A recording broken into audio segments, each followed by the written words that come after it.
All right, this is Art Jonak. I'm in South Beach, Florida right now, bright and early. As I was outside, there was nothing happening in South Beach because this town does not wake up before 11 a.m. And I'm sitting here with the master of prospecting. He prospects 20 people a day. We're going to talk about that, if that's actually humanly possible, and the answer is yes, it is. It's Mr. Ken Dunn. And also with us is one of the most amazing builders in network marketing, Mr. Orion Sala. He needs no introduction because by now both you guys all know Mr. Ken Dunn and Mr. Orion Sala. So the topic today is prospecting, is recruiting or sponsoring. I don't like the word recruiting as much, but sponsoring and most importantly prospecting. How do we find more people to talk to? Who do we talk to, and what do we say to them? So guys, welcome. Good morning, Art. How you doing, buddy? I'm waking up, but I'm pretty excited. I'm ready to take notes, and I can't wait to go jump in the pool to really wake up. Good morning, guys. I'm excited to be here to get the inside secrets from both you, Art, and Ken, and maybe you'll get some from me as well. So Ken says he sponsors, or not sponsors, prospects 20 people a day. Orion Sala, you've been watching Ken for all this whole crew. We just got off the MLM cruise. You've seen him here in South Beach. You've seen him in Norway. You've seen him in Thailand. I've been observing him. Is it true?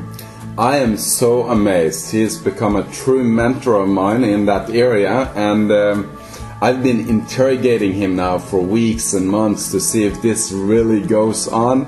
And I can tell you, this story is a true story, and that's why we wanted to get this on this recording, because this story needs to be something that your team will listen over and over and over again to. And actually, the reason why I want this recording is that I want to listen over and over and over again to it. So as we move forward here, you might be thinking, well, 20 people a day, I'm intimidated by that. I'm scared by that. I don't even want to listen. But here, listen to this. If Ken's doing 20 people a day, connecting with 20 people a day, just think about the information that he's learned through competence through his 10,000 hours, and you can now take some of that knowledge and say, look, I want to do 5 a day, I want to do 4 a day, 3 a day, 2 a day, 12 a day, whatever it is.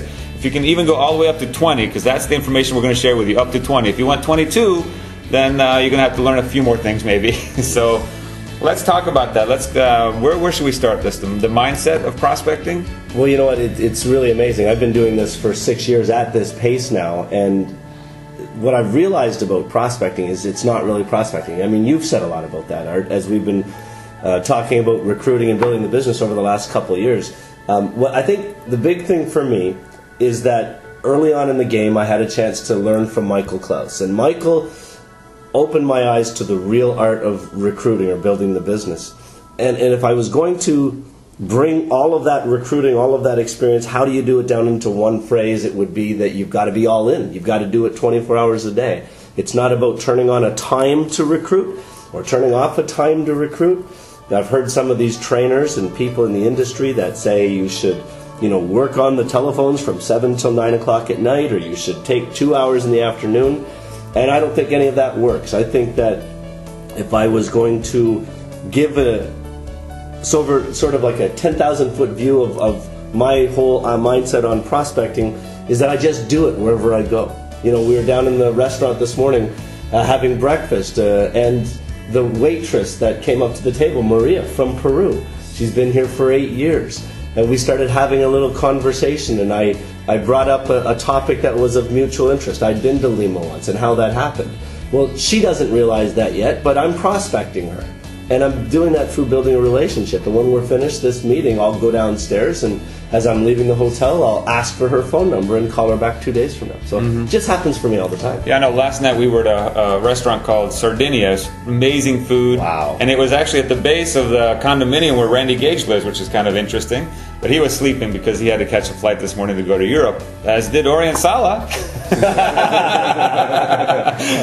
But before you could see, Ken Dunn got up, he spoke with the waiter, he spoke with the staff there to the side. And I know, what was going on is he was building a relationship. As he was getting in the taxi, you could hear him sit down into the cabin, ask the taxi driver, so have you ever heard of network marketing, or have you been involved in network marketing? It's a non-stop thing for you, Ken.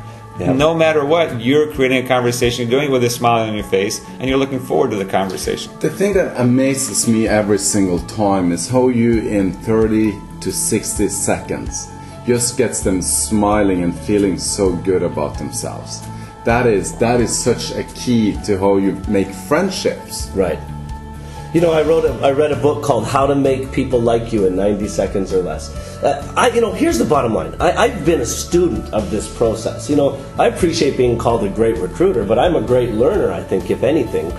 So I read all of Michael Klaus's materials, and I implemented them. And I realized that if you're going to get somebody to join the business, they have to know you, like you, and trust you.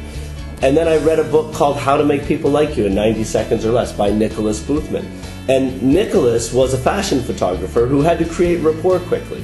And in that book, he taught me how to create rapport quickly, how to literally get somebody to like you fast, how to get a smile on somebody's face quickly. And I just implement those skills. You know, here's a really important part of this process. And I know we're going to get into a lot of detail about what actually happens in this training. But I think all of it has to start with a true desire to make friends. The first time I heard, I had a mentor in my second year in the business that said, a millionaire in network marketing is somebody with 1 million friends. Now, at the time I heard that, I wasn't really open to hearing that, because I was still in that mindset where it really doesn't matter about friendships. You just recruit a lot of people, go all the time. But that thought in my mind just stuck with me over the last years and has become bigger and more important to me. And I really believe that that's probably the most important thing. If you start off wanting to make friends and wanting to be with people. But when I've been watching you, you just look like this natural friend maker. It looks like you've been born with it. So like my first thought was that this can't be true. I can never be a Ken Dunn because I'm not born this happy, lucky guy that always makes friends all the time. So were you just born in a special city, in a special family? In fairyland. Yeah. No, I was... see, this is the most amazing part of the story. I was a police detective. My first year in network marketing, we recruited a lot of people, the business grew fast, and it crashed even faster because I didn't care about people. You know, all I cared about was how much money I could make. And when my business collapsed, that's when I met Michael, that's when I met you guys for the first time, and started to study everything that you guys talked about, and really fell in love with the idea of having a lot of friends. Well, I'll tell you how it started. In 2004, I lost all my friends. They all left me, so I knew I had to make more. But of all the things I've worked on in my life, I've never had so much fun in my life creating friendships. You mentioned the book. What is the book title?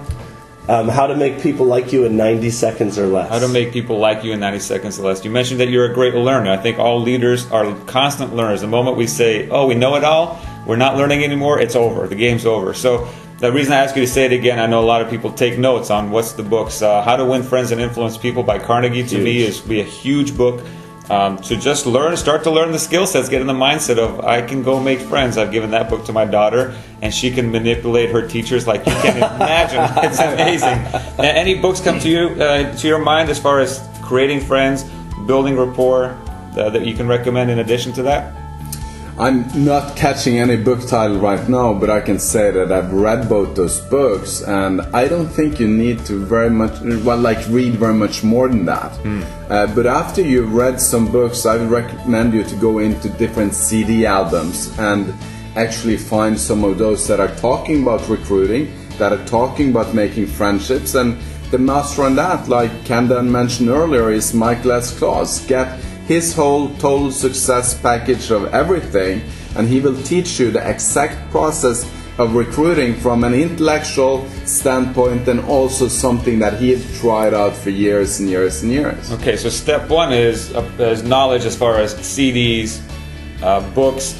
Get around people who are good at it. So, Oren and I, even though Oren's, a 7-figure earner in this profession, Ken Dunn's a 7-figure earner in this profession, I notice Oren always tries to get around Ken, and then he looks, what's he going to say to the taxi driver? What's he going to say to the waitress? I bet Ken can get a business card out of that guy. Oh, he did. What did he say? Oh, I got to write that down. So get around people that are good at seem natural at sponsoring and talking to people and creating connections through mentorship. So books, CDs, mentorship. What's the next step is activity, right? So how did you go from reading about it to applying it? Was that instant? No, it was just trying it every once in a while. And I'll tell you, the first couple times when I started to rebuild my business again, that I went out and started to contact people and interact with people, I was nervous as all get out. I mean, I can't tell you the amount of times in that first 4 or 5 months I went up to somebody, I was about to say something, and it was like that bashful 14-year-old wanting to talk to his first girlfriend. I'd just walk away from them. But, you know, Michael says you've got to do it 100 times before you're going to have that memory kicked into your head. And my why was big enough. My desire to fix my life and make it better and to make more was so great that I persevered through it. Well, I'm glad you mentioned that, because I think the natural response is we're going to be nervous. Oh, as we build this skill set, we're going to get nervous. And sometimes if you look at Ken Dan, just like you mentioned, it looks so normal to you. But the fact is, even today, maybe there's a point where you're like, a little nervous, I'm done with it, right? So that's normal human response. We just have to work through that. Oh, yeah. You know, the thing that keeps me going every day, or the thing that I realize or remember whenever we get into these conversations, is that the whole art of prospecting or recruiting, it becomes daunting to people. People get nervous about it. I think it's because we call it prospecting or recruiting. Listen to this, and here's one of the things that I talk to a lot when I'm training some of the people I work with on a daily basis. I say to them, let's forget about prospecting. You know, let's totally put it out of our minds, and all I want you to do from now on is go out every day and just make 2 friends. Can you do that? And every time they say yes, and it's almost like a mind shift for people. It is. And that's a great way to put it. I know somebody once told me and was teaching, I can't remember who it was, I apologize for not giving credit, but they asked, well, why don't you follow up on the phone call? And they say, well, I don't like the phone. It seems so heavy. But when your best friend just called you 5 minutes earlier, wasn't it easy to talk to your best friend? Absolutely. So if we just make that shift of let's go make as many friends as we want versus prospecting, recruiting, contacting. I don't even like the word recruiting. If anything, we're sponsoring them into the business.